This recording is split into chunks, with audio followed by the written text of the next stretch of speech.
In today's video, we are taking a closer look at Jane Austen's signature style, some of the recurring themes in her novels, and of course, her cultural impact. Now, if you're new to Jane Austen and you haven't already, and you're trying to find an ideal starting point to reading her works, I highly recommend you checking out my previous video sharing 3 starting points depending on your mood and the themes you're looking to read in her novels. So go watch that video first and then come back to this one where we're going to be talking more about her themes, her cultural impacts, and her signature style. Now, first things first, let's get into Jane Austen's background.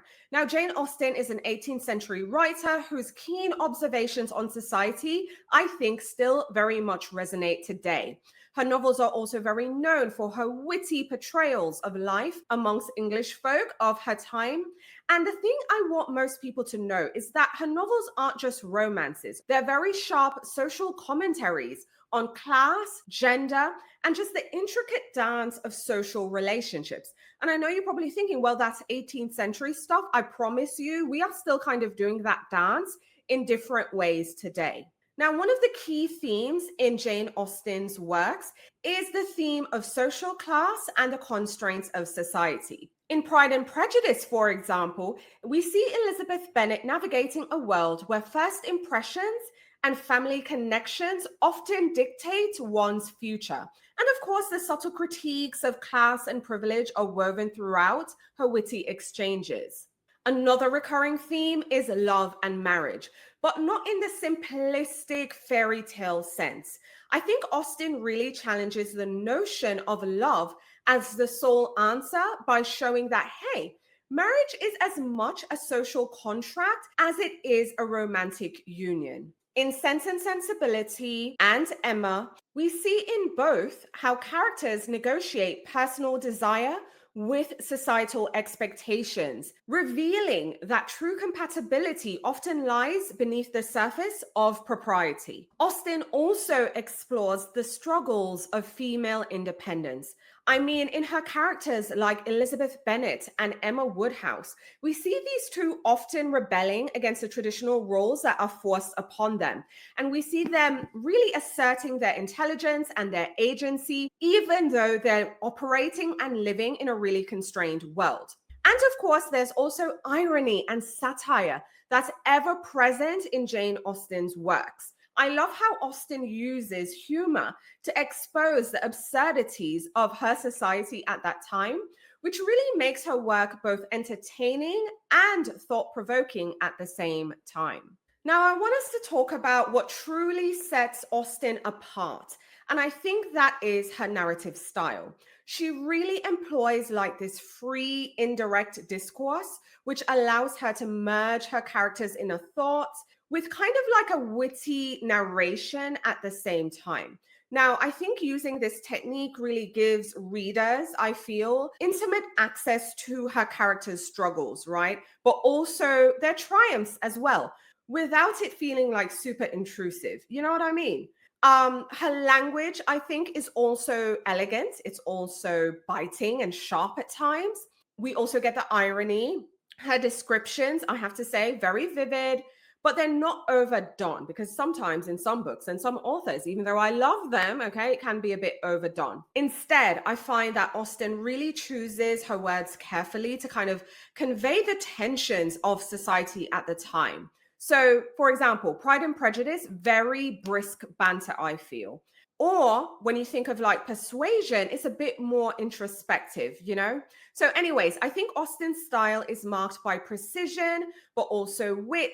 And it's just very clear, I feel, her vision and where she really wants to go. Now, another thing I'd like to discuss is Austen's cultural impact. Now, I think her impact has gone way beyond her novels, right? She has really just been able to bridge generation after generation.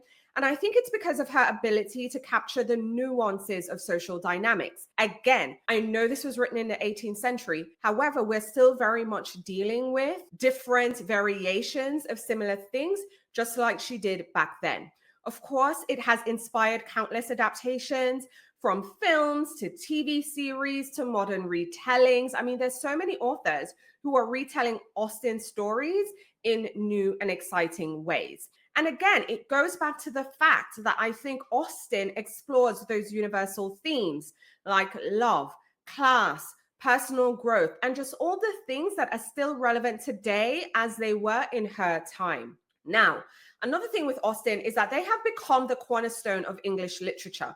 So they really gave us, I feel, the blueprint for what we now know as the modern romantic comedy. However, underlying all of that is the subtle critique of social hierarchies that persist even now today.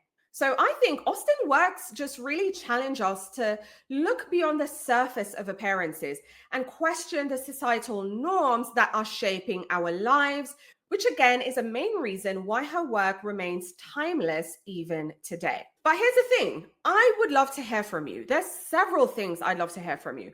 I mean, how do you feel Austen has portrayed social class? I mean, do you think it still kind of holds today, even though, of course, we have all modern nuances? But also, like, which of her themes do you think resonates the most? Is it the challenge of marriage today? Is it the quest for female independence?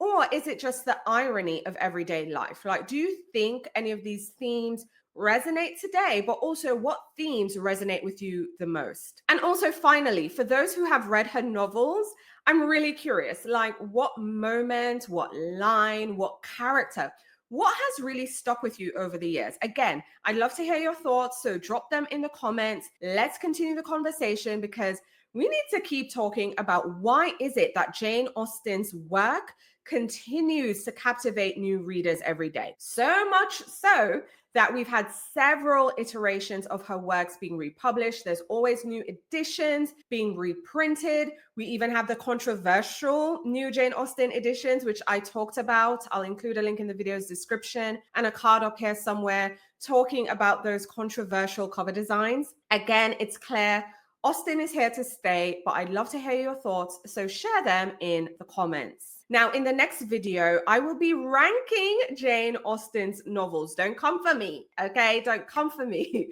But I'll be sharing them with you. I'll revisit them in another 2 years or so because I feel with every reread, my mind changes. But for right now, I will be ranking Jane Austen's novels in orders, just her completed works, mind you. That's the only thing I'll be ranking. Now, if you haven't already, now's a great time to like the video, share the video, but also subscribe and hit that notification bell so you're the first to know what's new when I go live and when new videos are uploaded. Thanks for watching. Talk to you soon.